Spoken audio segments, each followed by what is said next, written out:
Amazing Ganesh Maharaj మన Tirumala studios వారు చేశారు. ఈ ఇయర్ అయితే ట్రెండింగ్లో ఉంది. సో అన్నను అడిగి ఆ గణేష్ మహారాజ్ గురించి కనుక్కున్నాం. అన్న నిన్న ఒక గణేష్ మహారాజ్ విగ్రహం మీరు డెలివరీ ఇచ్చారు. సో ఆ గణేష్ మహారాజ్ విగ్రహం గురించి చెప్పండి. అది గణపతి నిన్న ఆగమనం అయిన తర్వాత చాలా అంటే కొంత నెగటివ్ ట్రోల్ వస్తున్నాయి.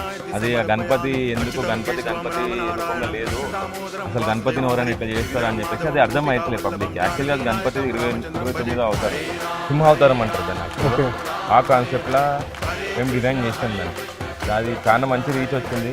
కాకపోతే దాని గురించి తెలియకుండా కమెంట్స్ పెడుతున్నారు. గణపతి ఓకే ఫైన్, తెలుసుకుంటే తెలుస్తుంది. గణపతి అది సింహావతారం గణపతి. అది అట్లా మేమేం దాన్ని లేదు. నేను చాలా ప్రౌడ్ ఫీల్ అవుతున్నాం, చాలా గ్రేట్ ఫీల్ అవుతున్నాం మేము ఆ గణపతి చేసినందుకు, కంపోజ్ చేసినందుకు. సో మనకు తెలిసిందే గణేష్ మహారాజ్ అనేక రూపాల్లో ఉంటాయి. సో అందులో ఒక సింహ అవతారం రూపం మన అన్నవాళ్ళు